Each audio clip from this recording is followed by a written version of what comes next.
தாரணை அப்படிங்கிறது இல்லைங்களா, ஒரே ஒரு விஷயத்தை கவனிச்சிங்கன்னா தாரணை. சில பேர் வெறுந்தலில் படுப்பாங்க இல்லைங்களா, அவங்களுக்கு எல்லா நோயும் இருக்கும். ஏன்னா உங்கள் உஷ்ணத்தையெல்லாம் அந்த தர உறிஞ்சிடும். ஹீட்டாக இருக்கா உட்காந்திங்கன்னா குளிர்ச்சி கிடச்சிருங்க. டெம்பரேச்சரை நார்மல் கொண்டு வரதுக்கு தான் முதுகு தண்டு நேராக வச்சு உட்கார்றதுங்க. இப்படி சுமாராக உட்காந்துக்கணும், எண்ணிக்கணும். 1 2 3 எண்ணிட்டு இருக்கணும். ஹாலில் போய் சோபாவில் போய் உட்காந்துட்டு நல்லா தள்ளிட்டு அப்பாடா அப்படின்ட்டு அப்புறம் எந்திரிச்சு நடந்து வந்து படுத்தாராம தூக்கம் இல்லையாமா. நடந்து வரும்போது தூக்கம் கலைஞ்சிருமா இல்லையா? பல பேருங்க, இவங்க சொன்னது கரெக்டுங்க, பல பேர் வந்து என்னோட வீடியோ போட்டு தூங்குறதாங்க வேலை. எனக்கு ஒரே சந்தோஷங்க, அட்லீஸ்ட் அதுக்காவது நான் பிரயோஜனமா இருக்கேன் இல்லையா?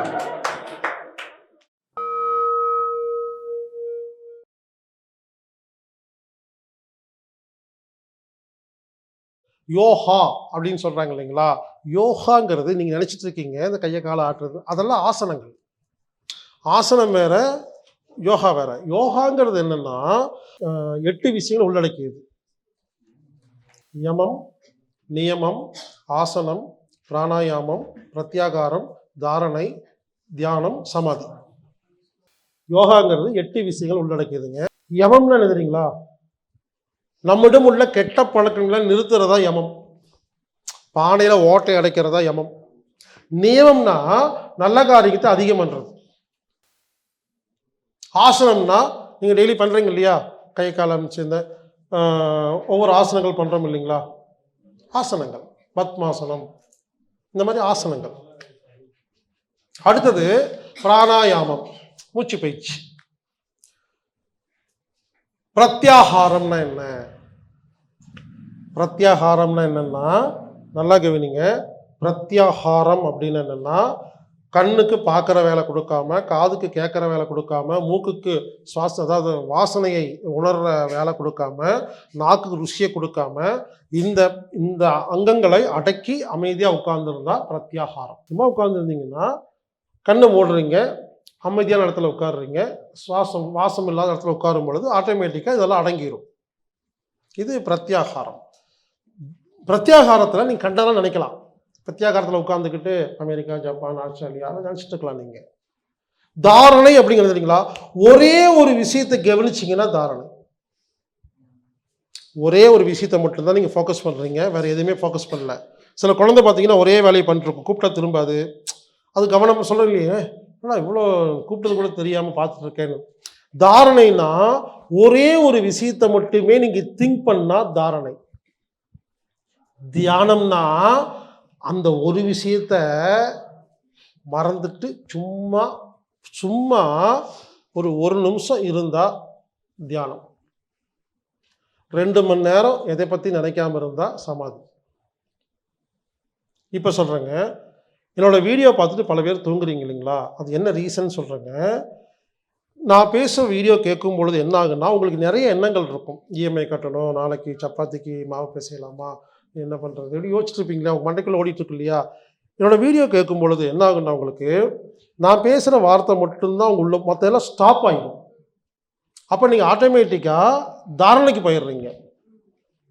கொஞ்ச நேரம் தாரணை இல்லைன்னா தூங்கிடுவீங்க, இவ்வளோதாங்க. பல பேருங்க, இவங்க சொன்னது கரெக்டுங்க, பல பேர் வந்து என்னோட வீடியோ போட்டு தூங்குறதாங்க வேலை.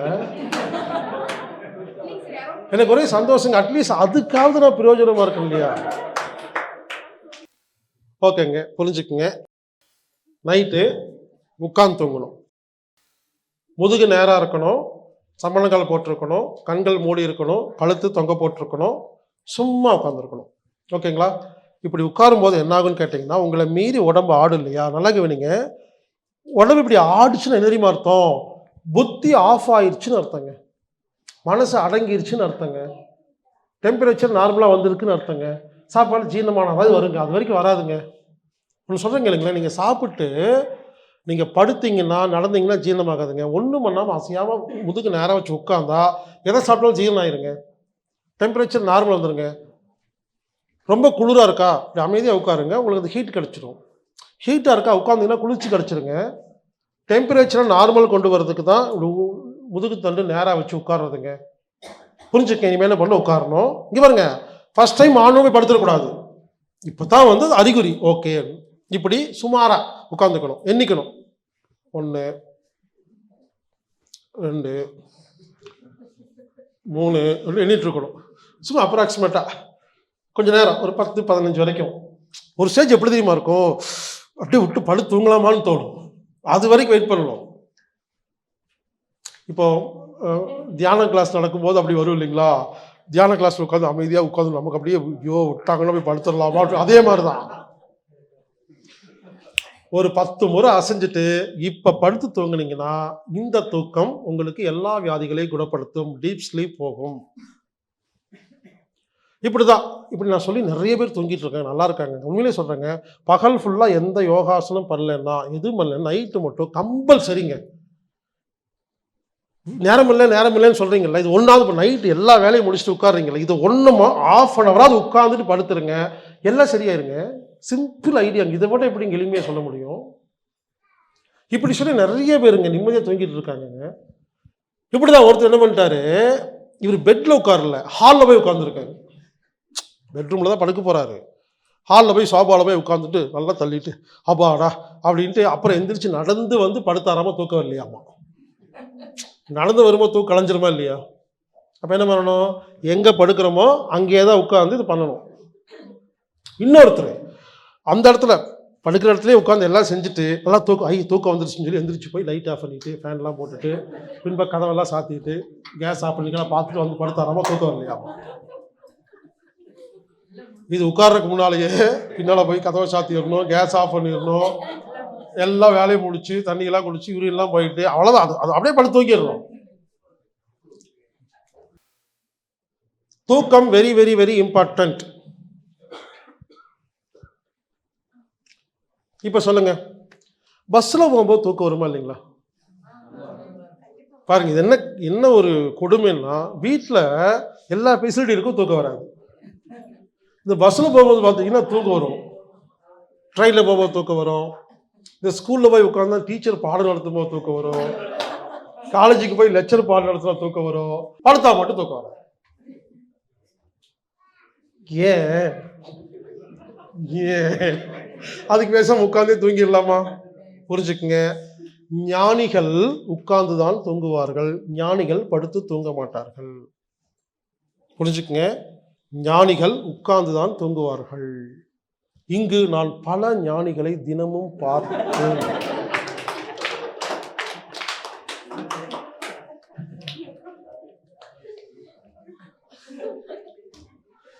எந்த ஆசிரமத்திலேயாவது படுத்துட்டு தியானம் பண்ணுங்கன்னு சொல்லியிருக்காங்களா?